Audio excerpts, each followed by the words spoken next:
560 ఇల్లు కట్టారు. దాంట్లో 450 మందికి డ్రా ద్వారా తీశారు. దాంట్లో మేమందరం వచ్చి ఉన్నాము. ఇంకా చాలామంది అక్కడ ఉన్నారు. అయితే ఆ తీసిన రోజే మాకు సాయంత్రమే ఆర్డీఓ ఆఫీస్లో పిలిచి మా కాగితాలు తీసుకున్నారంటే మా ఆధార్ కార్డు, మా బ్యాంక్ అకౌంటు, మా ఫోటోలు, మా సంతకాలు ఇవన్నీ తీసుకున్నారు. సార్ ఇవన్నీ తీసుకుంటున్నారు, మాకేమైనా ఇవ్వరా సార్, మరి మాకు శక్తి ఇవ్వాలి కదా అంటే ఏం అవసరం లేదు బాబు, మీకు బిల్లు వస్తాయి 4 రోజులు ఇచ్చేస్తారన్నారు. అది అయిపోయింది. తర్వాత వచ్చేసి పనులు జరుగుతున్నాయని కాలయాపన జరుగుతుపోయింది. లాస్ట్లో ఎలక్షన్లకి ముందు ఇక ఇస్తున్నామని సార్ మంత్రివర్యులు వస్తున్నారని ఇస్తారని చెప్పారు. ఆ లోపల ఎలక్షన్ కోడ్ వచ్చిందని ఆపేశారు. ఎలక్షన్ కోడ్ అయిన తర్వాత ఎలక్షన్లు అయ్యాయి. ఎలక్షన్లు అయిన తర్వాత ముఖ్యమంత్రి వారు కూడా డబుల్ బెడ్రూమ్ ఎవరికైతే ఇచ్చిన వాళ్ళకి ఇస్తామని చెప్పారు.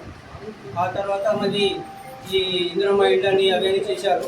అది చేసుకుంటూ పోతున్నారు. దాంట్లో మేము అప్లికేషన్ కూడా పెట్టుకోలేదు. ఎందుకంటే మాకు ఆల్రెడీ వచ్చి ఉన్నాయి, మా పేరు మీద ఉన్నాయని అప్లికేషన్ కూడా పెట్టలేదు. ఇక తర్వాత వాళ్ళకి ఇచ్చిపోతున్నారు. మాకు భయమైంది, ఏందో మరి వాళ్ళకి ఇస్తున్నారు, మాకు మా సంగతి ఏంది అన్నట్టుంటే అక్టోబర్ నెలలో ఇదే ప్రభుత్వం మళ్ళీ ఎంక్వైరీలు చేసింది మా పేరు మీద. అంటే అది వార్డు కౌన్సిలర్లకు తెలియదు, ఏ నాయకులకు తెలియకుండానే ఎంక్వైరీ చేశారు. ఎలా అంటే ఫోన్లు వచ్చాయి మాకు డైరెక్ట్గా. నాకు రాత్రి 9:40 ఫోన్ వచ్చింది. బాబు బుర్హాన్ ఖాన్ నాకు మాట్లాడేది అన్నారు. అవును సార్ అన్నారు. ఎవరు సార్ అంటే మేము ఇట్లా ఆర్టీ ఆఫీస్ నుంచి మాట్లాడుతున్నాము, మీకు రేపు పొద్దున ఎంక్వైరీ ఉంది, మీరు పొద్దున వచ్చి మాకు కలవండి అన్నారు. మరి ఎట్లా సార్, ఎవరు చెప్పలేదు కదా అంటే మీకు చెప్పాల్సిన అవసరం లేదు, మేము గవర్నమెంట్ నుంచి చెప్తున్నాము అన్నారు. పిల్లలు వచ్చారు కూడా, కలిశారు, ఎంక్వైరీ చేశారు. ఆ రవాణా చోటికి వెళ్ళాము మేము. తర్వాత మా ఇంటికి కూడా వచ్చారు. మేము అప్పటికి కాదు, వీళ్ళందరికీ అదే జరిగింది, దగ్గర ద్వారా జరిగింది. అందరికీ ఎంక్వైరీ అయింది. ఆ ఎంక్వైరీ అయిన తర్వాత మళ్ళీ ఆశలు మాకు పుట్టాయి. ఇప్పటి నుంచి ఎన్ని రోజులు సపోర్ట్ చేయలేదు, మరి ఇప్పుడు చెప్తున్నారు ఇప్పుడన్నా ఇస్తారేమో అన్నట్టు. తర్వాత సార్ ఏమన్నారంటే బాబు వారం రోజులు ఎంక్వైరీ జరుగుతుంది, దాని తర్వాత మళ్ళీ మీ ఇంట్లో వాళ్ళంటే ఏమి వేయలేదు, మీరన్నా ఇవ్వండి అంటే ఇచ్చేది ఏం లేదు బాబు, మీకు వస్తాయి అన్నారు. ఆ చెప్పి కూడా అది ఆ ఎంక్వైరీ జరిగి కూడా ఇప్పటికి 10 నెలలు అయిపోయింది సార్. అక్టోబర్ నెలలో జరిగింది. గత సంవత్సరం అక్టోబర్ నెలలో జరిగిన ఎంక్వైరీ. దసరా అన్నారు, దీపావళి అన్నారు, సంక్రాంతి అన్నారు, ఇవన్నీ పోయినాయి సార్. అంటే గవర్నమెంట్ ప్రత్యేకంగా ఏమి వార్త అనౌన్స్ చేయలేదు, కానీ ఇదే వార్తలు జరుగుతున్నాయి, ఇస్తున్నారు అనుకుంటా కాలయాపన జరుగుతూ వచ్చింది సార్. ఆ తర్వాత మేము పోయి మా ఆర్టీఓ సార్ కాడికి, అంటే సబ్ కలెక్టర్ సార్ కాడికి వెళ్ళాము. అక్కడికి ఒక మెమోరాండం ఇచ్చాము. మెమోరాండం ఇచ్చినప్పుడు సబ్ కలెక్టర్ గారు ఇక్కడ ఛార్జింగ్లో జిల్లా కలెక్టర్ ఆఫీస్ ఇక్కడ ఉన్నారు, అక్కడ లేరు. అక్కడ ఇన్ఛార్జ్గా ఉన్న సార్ చెప్పారు ఏమంటే మేము ఇచ్చిన మెమోరాండం తీసుకున్నారు.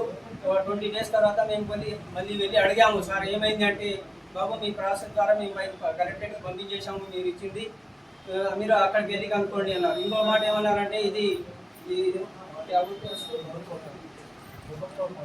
ప్రభుత్వ పాలసీ కాబట్టి ఇది వాళ్ళకే తెలిసి ఉంటుంది, పాలసీ ప్రభుత్వ పాలసీ కాబట్టి వాళ్ళకే తెలిసి ఉంటుంది అన్నారు. అలా అన్నారని మేము పోయి ఎమ్మెల్యే సార్ని కలిసాం. ఎమ్మెల్యే సార్ని ఒక ర్యాలీ తీసి అక్కడ ర్యాలీ నుంచి వెళ్ళి మొత్తం దాదాపు 200 మంది వరకు ర్యాలీలో పాల్గొన్నాము. వెళ్ళి మా ఎమ్మెల్యే బీఆర్ సార్ గారిని కూడా కలిసాము. కలిస్తే ఆయన వివిధ రకాలుగా మాట్లాడారు. అసలు మీకు డబుల్ బెడ్రూమ్ ఎవరు ఇస్తా అన్నారు, అది ఎక్కడ ఉన్నాయి, అవి తయారైనాయా, అది ఏమీ అసలు నాకు తెలియదు అన్నట్టు మాట్లాడారు. ఎవరు ఇస్తామన్నారంటే సార్ ఎవరు ఇస్తామని అనుకుంటే మా పేర్లు మొత్తం ఆన్లైన్లో ఉన్నాయి, మీరు చూడండి, మీరు అక్కడికి వెళ్ళకపోయినా పర్వాలేదు, ఒక ఫోన్ చేస్తే వాళ్ళు మీ ముందు లిస్టు తెచ్చి పెడతారు సార్ అని కూడా అన్నాం. అంటే కూడా ఏదో బాబు మాకు తెలియదు అన్నారు. సరే మీకు తెలియదంటే మా హ్యూమన్ రైట్స్ నుంచి మా ప్రెసిడెంట్ సార్ కూడా అప్పుడు మాకు తోడుగా ఉన్నారు, మొదటి నుంచి తోడుగా ఉన్నారు.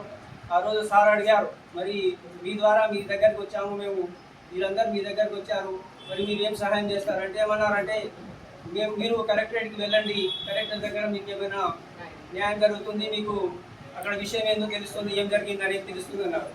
సరే అని అక్కడి నుంచి కలెక్టరేట్కి వచ్చాం. అక్కడ కూడా మెమోరాండం ఇచ్చాం. ఎప్పుడు ప్రీవియస్ డేలో వెళ్ళి మేము ఇచ్చినప్పుడు సూపరింటెండెంట్ గారికి కలెక్టర్ మేడం మా లెటర్ తీసుకొని సూపరింటెండెంట్ గారికి ఇచ్చింది. గృహశాఖ సూపరింటెండెంట్ గారు ఉన్నారు అప్పుడు అక్కడ. సార్కి ఇస్తే సార్ ఏమన్నారంటే బాబు మీరు రెడీగానే ఉన్నాయి, మీ ఇంట్లో మీకే ఇస్తాము, ఇచ్చి నెత్తి దొరుకుకోవాలనే ఉంది, మాకు అన్ని రెడీగానే ఉన్నాయి, కానీ కొన్ని చిన్న పనులు ఉన్నాయి ఆగి ఉన్నాయి అన్నారు.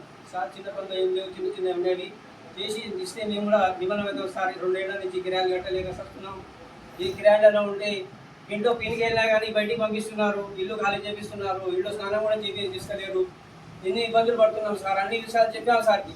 లాస్ట్కి ఏమన్నారంటే సారు సరే బాబు అలాంటి ఫోన్ లేదు, తర్వాత ఏం జరిగింది అనేది యాక్షన్ లేదు, ఏమీ చెప్పలేదు, మాకు ఏం చేయలేదు. ఇదే ఉందని ఇక్కడ నుంచి కూడా కాదని మేము సీఎం ఆఫీస్కి వెళ్ళాము.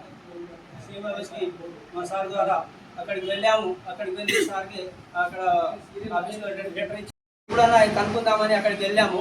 అక్కడికి వెళ్తే ఇప్పుడు ఏమంటారంటే అసలు మీ లెటర్ ఇక్కడికి ఫార్వర్డ్ రాలేదు అంటున్నారు.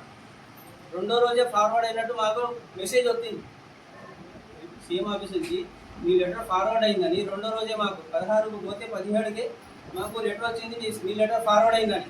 ఇక్కడ ఏమంటున్నారంటే మీ లెటర్ ఇంకా ఇక్కడికి రాలేదు అంటున్నారు.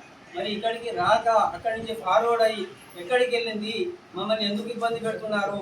ఒకవేళ ఇయ్యమని చెప్తే మేము వేరే పనులను చేసుకుంటాము, వేరే ఏర్పాటు చేసుకుంటాము, మరి లేకుంటే మేము మరి ఎలా అయిపోతుందంటే ప్రత్యక్షంగా చెప్పడానికి కానీ ఏమంటారు చావాలనిపిస్తుంది.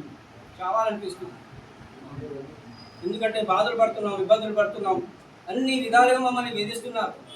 ఎందుకు మాపై కక్ష కట్టారు అర్థం కావట్లేదు. గత ప్రభుత్వం వాళ్ళు ఇవ్వడమే మాకు మేము చేసిన తప్ప.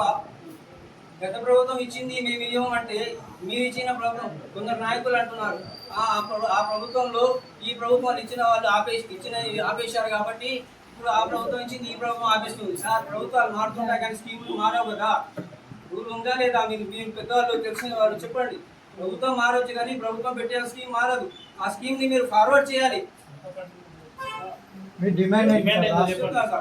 మరి ఫార్వర్డ్ చేయాలి. మా డిమాండ్ ఏంటంటే సార్ ప్రతి చోట ఇచ్చుకుంటా పోతున్నారు.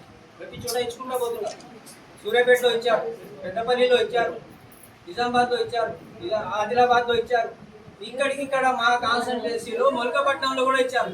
మా ఎమ్మెల్యే గారు వెళ్ళి స్వతహాగా ఆయన చేతులతోనే పట్టాలు ఇచ్చారు మా కాన్స్టిట్యున్సీలోనే.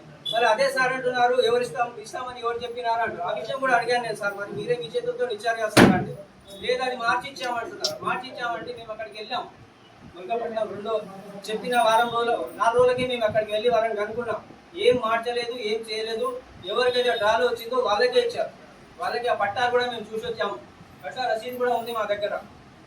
అదే అన్నీ రెడీగా ఉన్నాయి కానీ మమ్మల్ని ఆపుతున్నారు, ఇబ్బంది పెడుతున్నారు.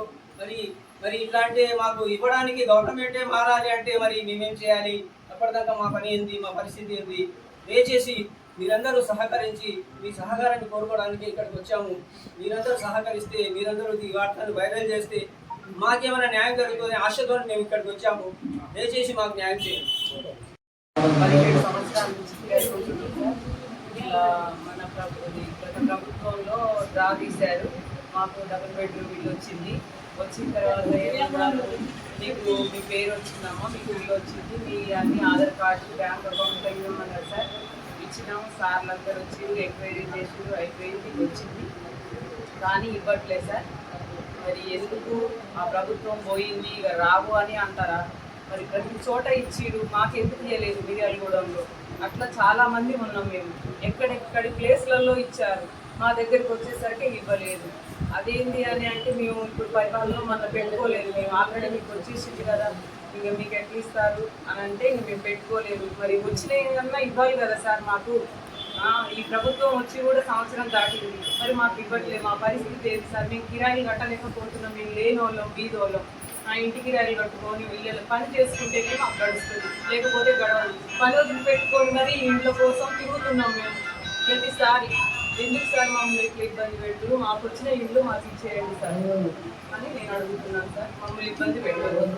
మేము పని చేసుకుంటేనే బతికేటోళ్ళం సార్. నిన్న మొన్న వచ్చిన వాళ్ళకి ఇవి ఇందిరమ్మ ఇండ్లని ఇస్తున్నారు. మాకు అంతకుముందు వచ్చిన ఇండ్లు మాకెందుకు ఇయ్యారు సార్? ప్రతి ఒక్క చోట ప్రతి ఒక్క ఊర్లో ఇచ్చారు. మా మిర్యాలగూడెం వచ్చేసరికి ఎందుకు ఇవ్వలేదు? మేము ఏం చేసినాం? అన్ని తయారైనాయి, రెడీగా ఉన్నాయి. అడిగితే ఎవరు పట్టించుకోవట్లేరు. ఆ ప్రభుత్వంలో వచ్చినాయి వాళ్ళే ఇస్తారంటే మరి ఇప్పుడు వచ్చిన వాళ్ళన్నా కొంచెం మా మీద దయ చూపాలి కదా సార్. మేము ఎంతమంది రోడ్లు పట్టుకొని తిరుగుతున్నాం, ఎక్కడెక్కడ ధర్నాలు చేస్తున్నాం సార్. మా గురించి కొంచెం మీరు ఆలోచించండి.